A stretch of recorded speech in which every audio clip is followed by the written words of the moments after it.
Our guest speaker tonight is somebody who doesn't just talk about leadership, doesn't just talk about courage. She has exemplified it her entire career.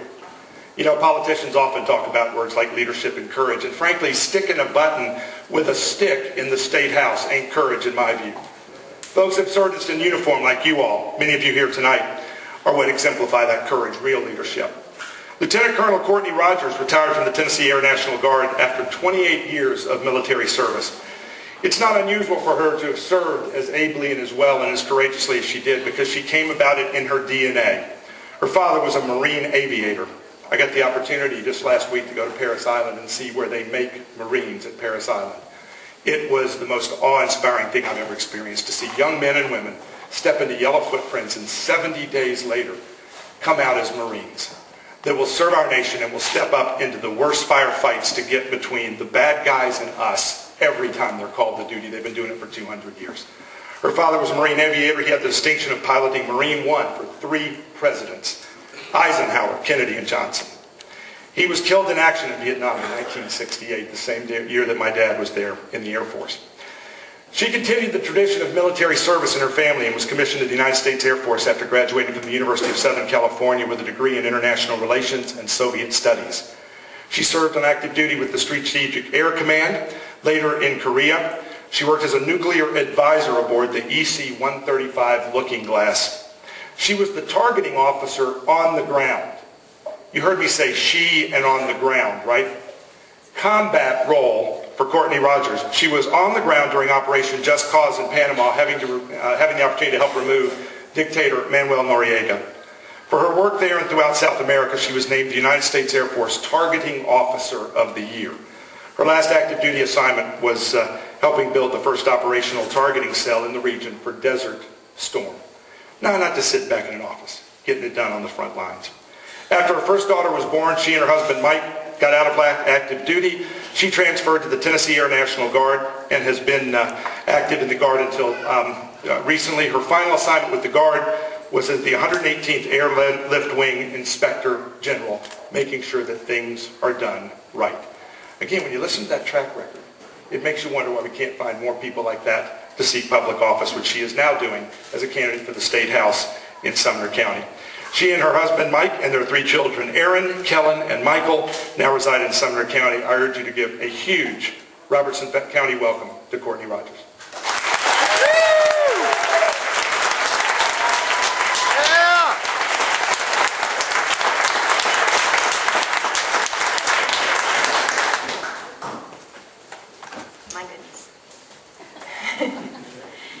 Thank you so much, and thank you for allowing me to participate in this event. It's absolutely a fantastic facility, and you all are just so enthusiastic, and I'm so appreciative.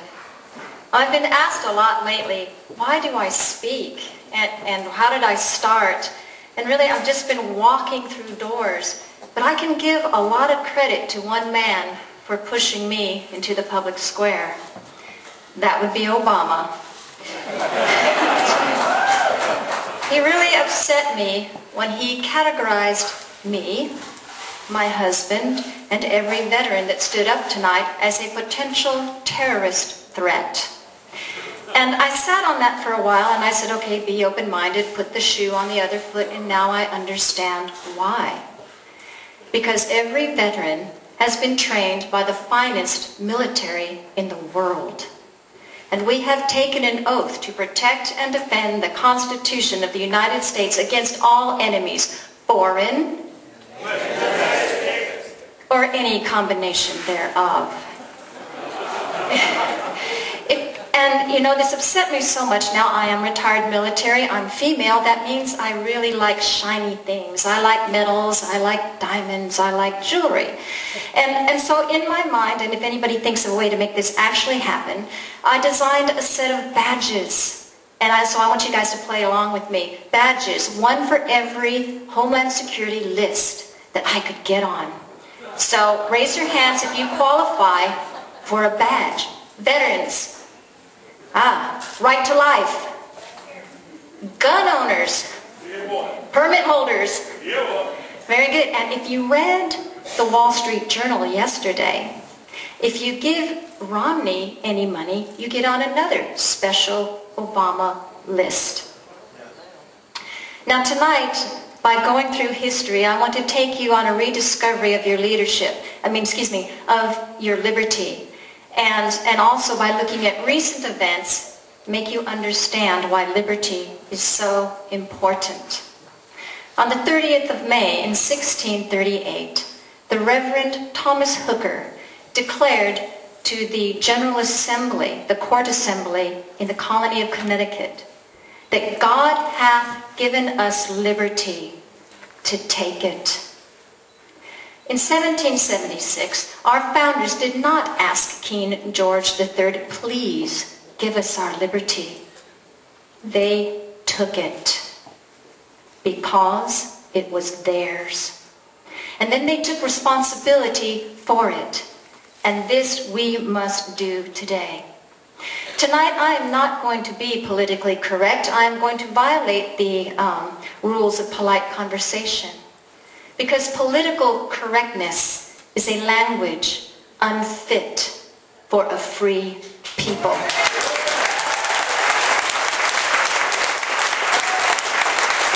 As a military officer, it makes me feel so good to see civilians run up to our young men and women in uniform and say thank you for your service. Or when they find that older gentleman wearing the cap and saying thank you and tell me your story. Because it lets me know that they understand that there are sacrifices being made on their behalf. But one of the reasons why I do speak is because I'm pretty sure that some of those same citizens do not understand why we make them. And this is because our education system has perpetuated this ignorance at all levels.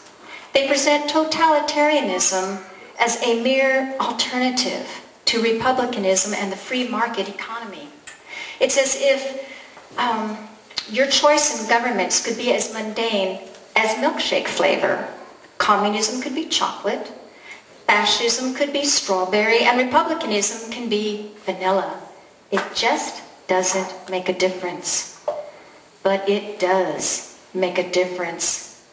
Some of these veterans that were here tonight that raised their hands and stood up, many of them know firsthand the evil that lurks in the hearts of men that are hungry for total control.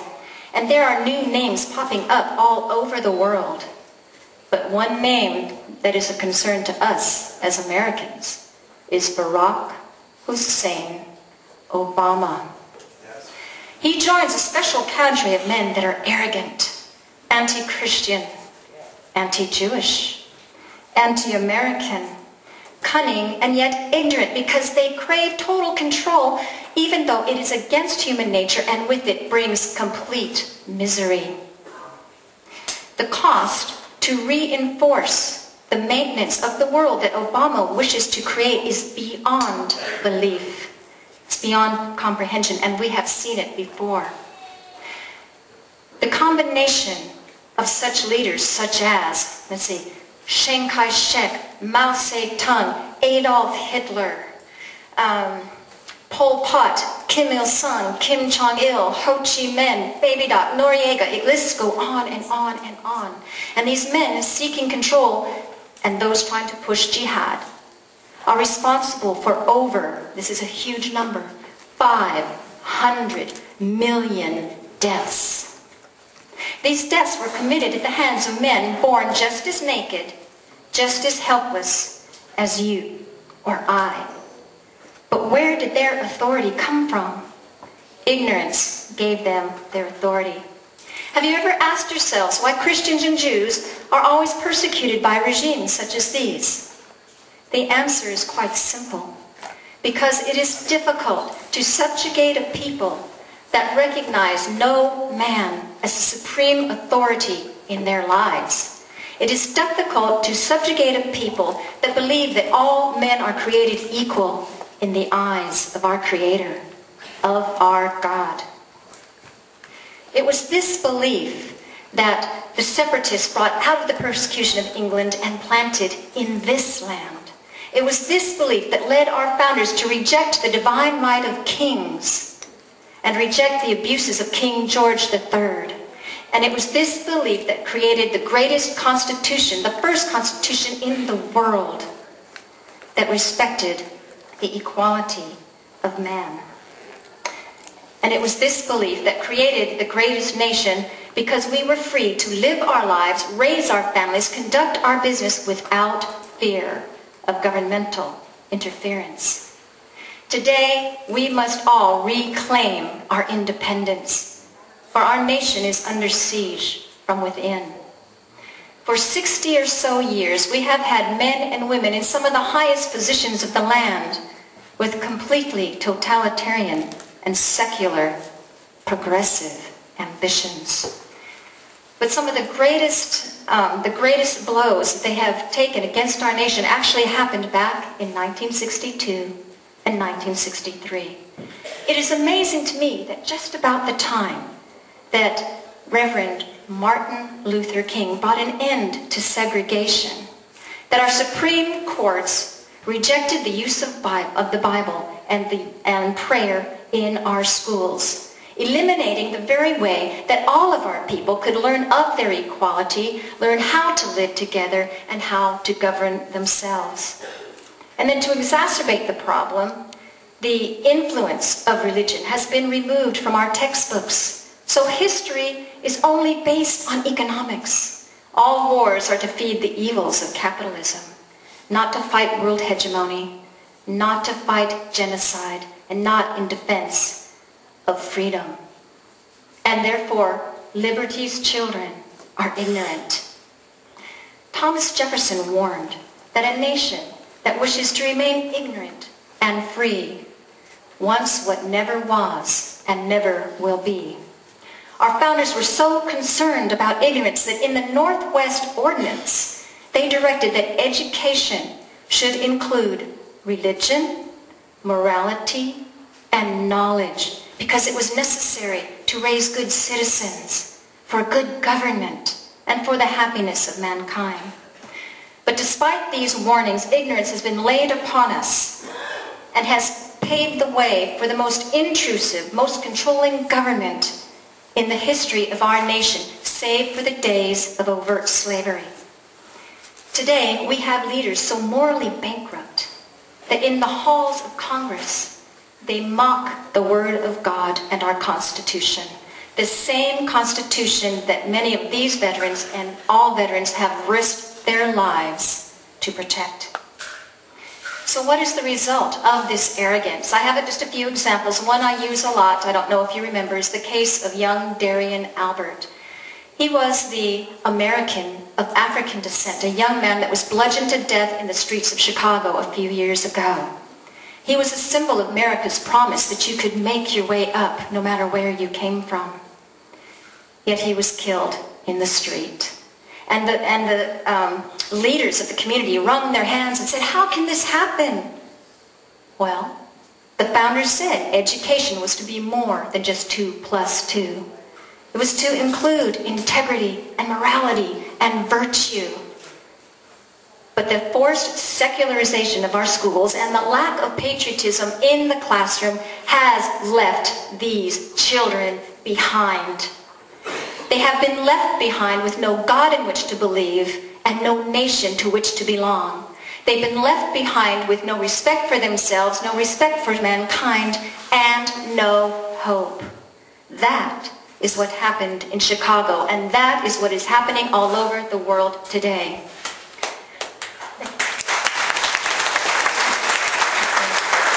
So what are the other symptoms of ignorance? Well, let's talk about the redistribution of wealth. And actually it is quite brilliant because it has divided our people on a double-edged sword of slavery. On the one side, we have 50% of our population that have been cowed and taught to get on their knees and put up their hands because they need government to live. To have 50 million people in our country on food stamps is an affront to liberty. On the flip side of this sword are the workers and the producers of wealth, all the way from blue collar, all the way up to the highest paid CEOs. What happens when these people are tasked to the point that there is no longer motivation to succeed. Well, my husband didn't want me to use this example, but I'm going to use it anyway. And some of you ladies know what I'm about to talk about. You get bras that don't fit. Did she really say that? Oh yeah, she did. You see, a professor of mine, before he was my professor, had hosted a group of Soviet students to come to America. And out of all the things they could see, the free churches, the retail outlets, the thing that connected with these young girls was American bras. Because in America, they came in different sizes, they came in different colors. You see, in the Soviet Union, government had control of the entire production system. They had control over the distribution of wealth. So there was no motivation to create a better product. There was no motivation to even make it work or even fit. In the Soviet Union, you get one size fits Olga.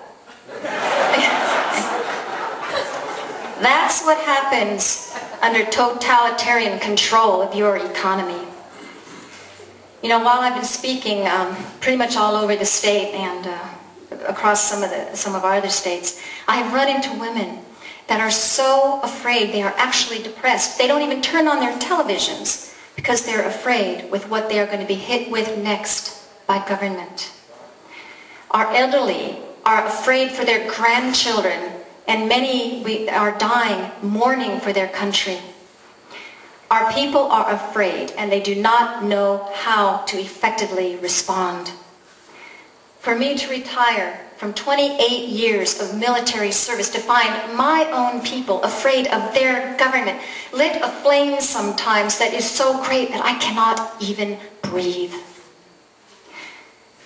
Government itself today seems confused over the most minor constitutional issues. For example, the separation of powers.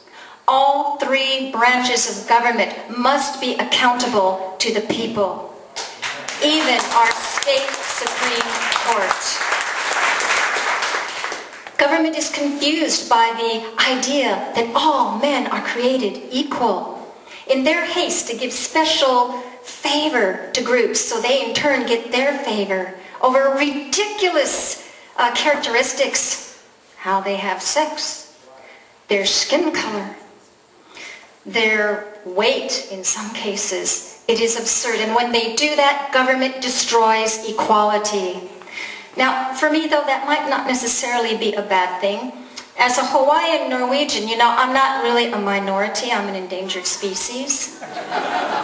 So you guys ought to come to my home, bulldoze all the homes around my home, and build me a beach so I can live in a habitat more suitable to my origins.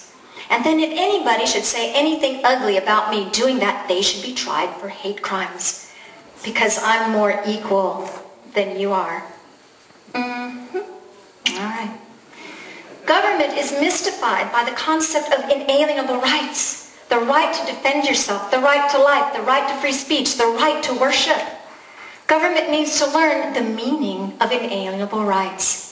These are rights over which no man, no party, no government, and no generation has authority because they were given to us by our God, our Creator. Is this the leadership that our founders really envisioned for America? Is this what the greatest generation fought and died for?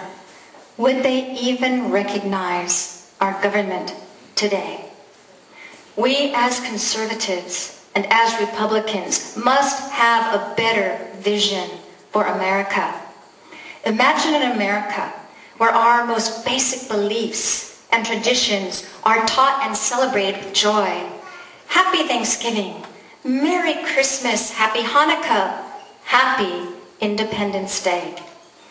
An America where our teachers are free and our students are free to pray or not pray, instead of in the land of the free being forced to stand up and be silent for just a moment. It is time for the courts to be told that they have no jurisdiction here. You're here.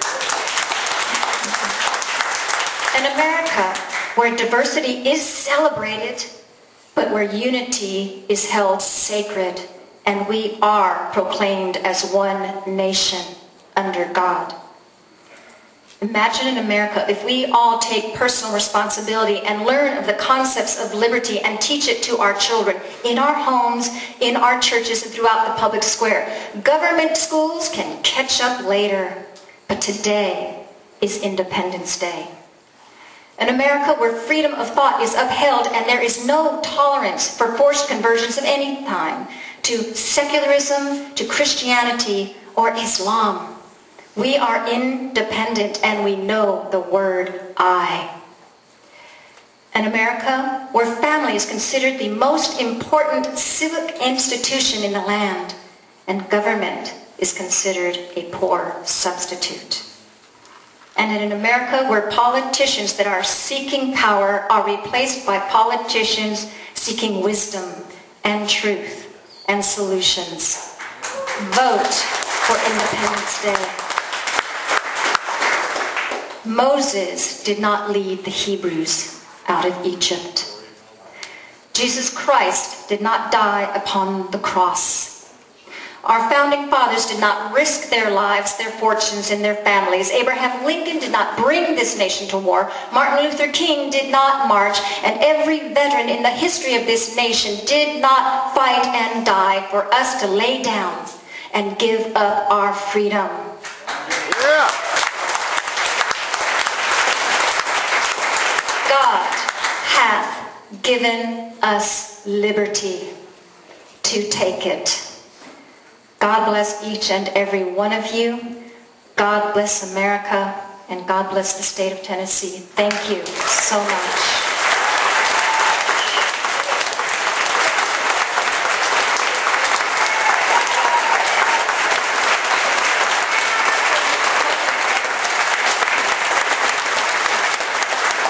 Great job, Courtney. Wouldn't it be nice to have an Allen West in the State House in Tennessee? We are now going to, once you're, after the auction, stick around because we got a few more things to go. Don't just take your stuff and run.